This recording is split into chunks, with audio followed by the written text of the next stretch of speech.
Hi, my friends, it's Peg. And is inflammation getting you down? I know it's been my friend for a while. There are a lot of things about our health that we just don't understand, and I don't think the medical profession does either. Um, True fact, I am 71 and a bit, um, and I am still trying to figure out what's going on with me. I've been misdiagnosed any number of times, been told over the years about what my ailments are or are not, told that I was crazy because, I certainly couldn't be having the feelings in my body that I was having. So I must be nuts and need a psychiatrist, right? Many of you have experienced this too, and I want to talk about that. Recently, I was experimenting with a number of different things. A little background. My health has never been good. From the time I was in my 20s, late 20s, I had my first surgery.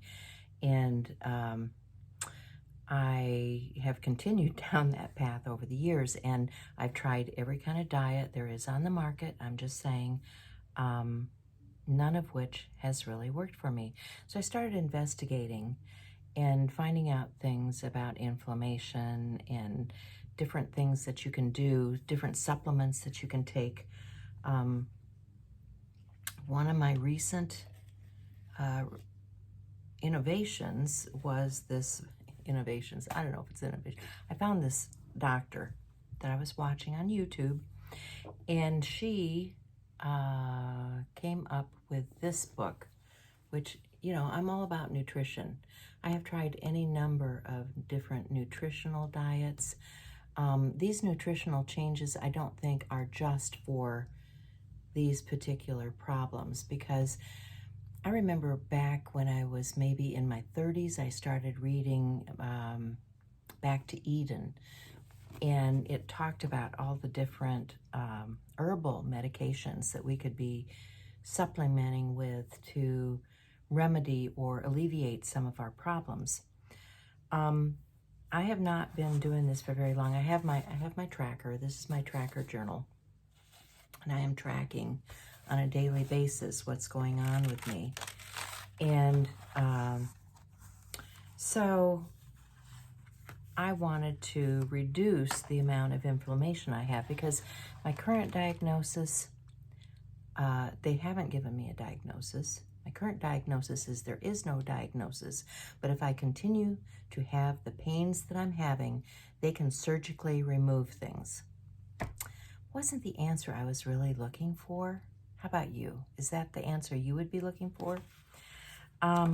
So what I did is I started reading a lot of different materials, and I started journaling. I started keeping track of daily things. Here I'm starting out a week, and I am saying that I think I may be suffering with Derkham's disease. You say, what is that? Well, nobody knows, because I talked to the doctors. I talked to a doctor the other day, and I said, I think I may have Derkham's, and she's looking at me, and I said, do you know what that is? And she's shaking her head, no. They don't know, because they are not taught this in school. They are not taught this in medical school. The doctor I've been following is Karen Louise Herbst, and she's got her PhD in, I think she's a endocrinologist.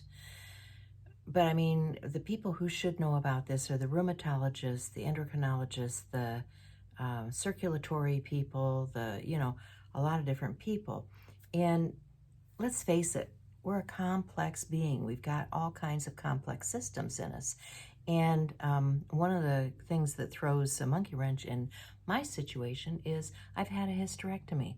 So they've removed a number of different things, because that was not the only surgery I've had, but they've removed things from my body that are crucial to how a body functions. So when they do that, they disrupt chains like your lymph change, your circulatory system, all of those things that make things flow right in your body. And that's why You know, people after cancer surgery many times develop lymphedema.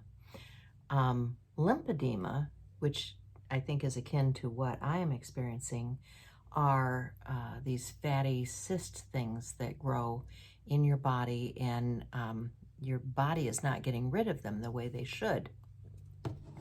Fun fact, when I turned 60, okay, granted, I'd had many years of dieting and exercising and all of that, but it wasn't doing anything for me. So when I turned 60, I went to a gym that had extreme body makeover stuff. I'm talking 6 days a week. I was doing kickboxing and weight training and, you know, all kinds of extreme stuff. They sent me to a doctor before I ever went in there to make sure that, number one, this was something that my body could withstand. I'm saying I've been going to the gym for years. You know, I know what an elliptical is. I know what a treadmill is. I know what weights are. I know what water aerobics are. I know what jazzercise is. I've done it all. Nothing has worked for me. So I'm saying, okay, what is the problem? You know, because even after a whole year of extreme body makeover, I could lose no more than 40 pounds. Think of it, a whole year's time on a strict diet, exercising 6 days a week at an extreme level to where I damaged my knee, and 40 pounds? One would expect a little better results than that, right? And I started looking at my body and how it affects, you know, when I lose weight, it's only in my torso section. It's not this flabby stuff on the back of my arms. It's not the saddlebags in my hips. It's not my thighs. You know, I've got this real pear shape, and I'm saying there's something to that. There's got to be something to that. And the pains that I get are, you know, last year I had a lipoma removed from my arm because it was getting so painful I couldn't use my wing. And so they removed that. But I'm saying I have so many more. You know, if you just feel my skin, it's very soft, it's very pliable. You know, my skin is very pliable.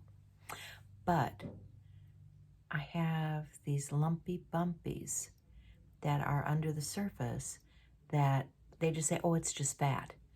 No, it's not just fat, because it hurts. It's painful. I wake up in the morning and I hurt.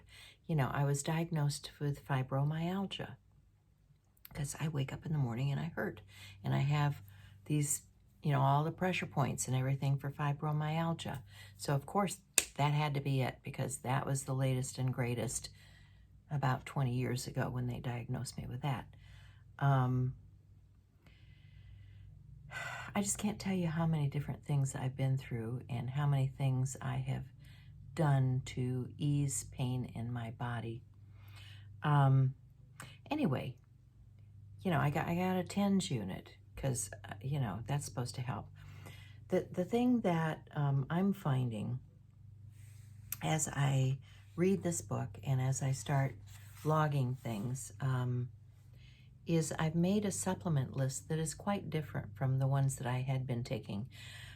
Because of part of my intestines having been removed for Crohn's when I was younger, my body doesn't absorb nutrients the same way an average person's body does. Do you have surgical intervention that has done things to your body? Well, I had that, trying to think, back in the 80s. I had that starting with, you know, I've had my gallbladder out because they said it must be my gallbladder. Well, it wasn't. You know, I was in the hospital with my gallbladder, got dressed to go home, and I sat back down in the bed and I told my husband, I can't go home. I'm too miserable. This is not going to work. They need to figure this out. So, misdiagnosed, yes, I am. And that's when they decided to do some exploratory surgery on me. Anyway, I've been taking vitamins and supplements for many, many years, but I find that there are some things that may be lacking. One of which is manganese, and I'm reading about manganese in this book.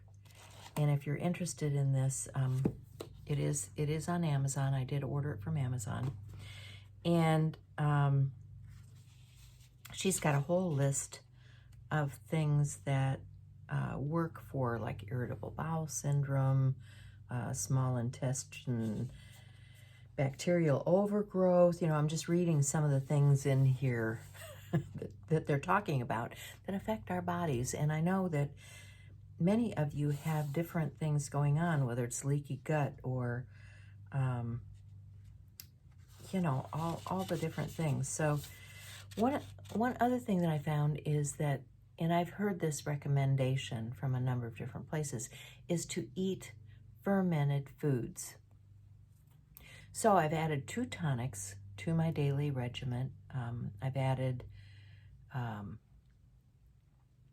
intermittent fasting. So what that means is when I have my last meal, say at 6 p.m. in the evening, I don't eat again until the following day about noonish. So I do have my supplements and my tonics in the morning, and those consist of, I'm taking 2 different tonics, and if you're interested in knowing about those, I'll do another video for you. You just, you know, or send you a recipe or something. Just, you know, leave me a comment because I do respond to comments. But I'm doing 2 tonics, and in those tonics, I am including vitamins and fermented foods. So those 2 things. I need to improve my gut health because it's always been a problem, you know, whether it's acid reflux or, you know, whatever I'm dealing with.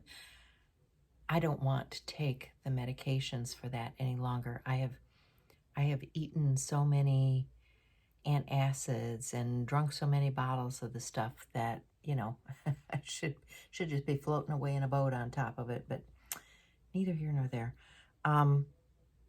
So I've made a list of the things that I'm doing.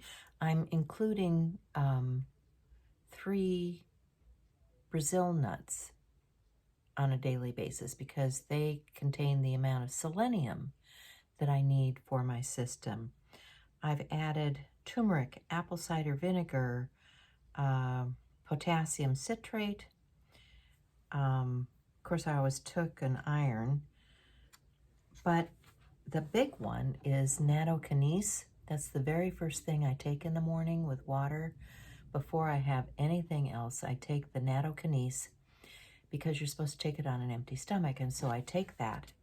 And while that's dissolving or working into my system, then I will start by mixing my first tonic. And I will sip on that. That's a hot tonic. I will sip on that, you know, for an hour or so in the morning. And then I will make my second tonic, which is an iced tonic.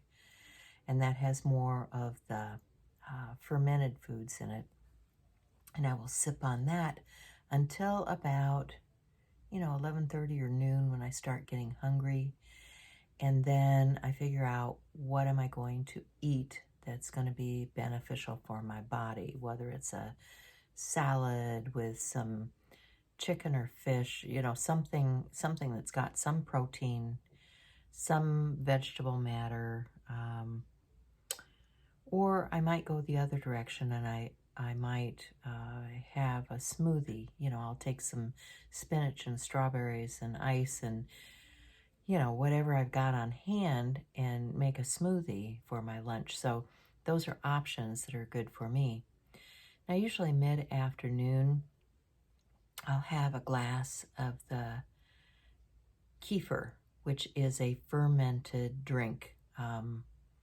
it's kind of like, it's almost like a thin yogurt, but I want to keep that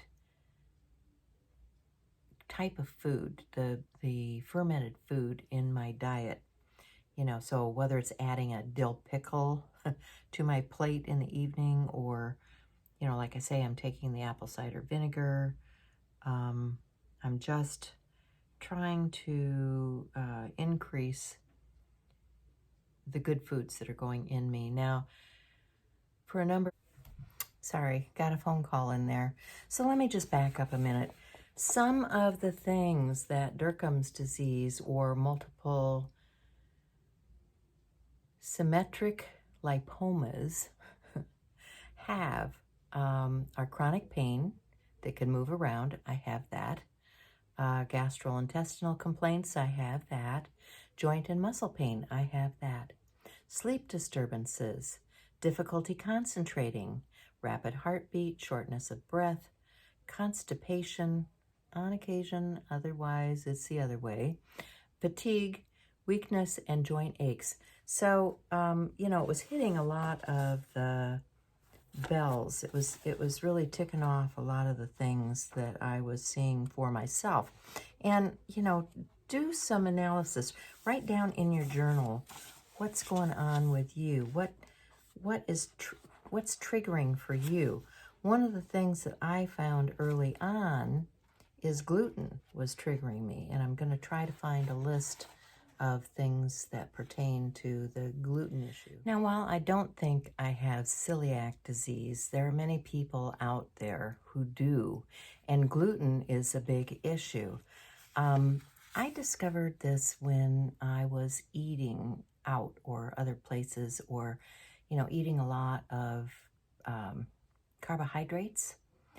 I try to stay very minimal, kind of like a keto diet, which is one of the diets that they recommend for my condition, and eat more protein and vegetable matter, and stay away from the grains, stay away from wheat, rye, what's the other one? The barley. Those things are not good for me. I also noticed that I have developed a sensitivity to things like freshen, or the things that they put on food to preserve it. So you want to get your food as fresh as you can without preservatives. So all the prepackaged things are not for me. Most of them have additives, and I think, you know, those things build up in our system and add to the inflammation that's in our body. If we can eat more pure food, I think we're going to be healthier and feeling better. The other thing that's recommended for this pain for me is compression. So I purchased a couple of compression garments just off of Amazon. You can go on Amazon, you can look up compression. And because when I talked to my doctor and tried to get a referral, she says, well, they don't treat that disease here. It's like, okay, so I'm on my own. And so I'm reading as much as I can. I'm trying to find out as much as I can. And I'm hoping that by me coming out and talking about these things and about health in general, because I know I have a lot of issues. I'm an old lady. I have a lot of issues. And I want to be able to help you in whatever path you're going down with health issues. As we all age and we all have this issue. And we all need help, and we all need places to go. I mean, I've already signed up for some kind of foundation where they want to do some testing. And, you know, when I go into something, I go into it, and I want to find out as much as I can, and I want to give it as good a try as I possibly can to see if this will alleviate some of the things that have been going on with me. I hope you find this helpful. This is not an all-inclusive video. This is just, you know, what I have been experiencing of late, what my attempts are, you know, with my journaling, with my changes in diet, and all of that. And if you guys are interested in knowing anything about that, you know, shoot me a message. But I have noticed a difference already. I mean, it's only been a couple of weeks, but I have noticed a difference. With the compression, my legs are not as sore. You know, with touching my legs in those areas that normally those lipoma have been painful, they are not as painful as they were before. So I think the compression is helping. We'll see in the long run. You know, I'll give it a few months here to see what goes on in the future. But if you're having health problems and you have some issues that you can't quite figure out, do some research. Google your symptoms, you know, see what you can find out. I know that the symptoms that I have for Derkums, there are very small amounts of information out there. So you may have a situation like that. I know celiac was not really recognized a lot when I was younger either. And now, you know, you hear about celiac all the time and people who are gluten intolerant. And, you know, when I was a kid, nobody talked about that stuff.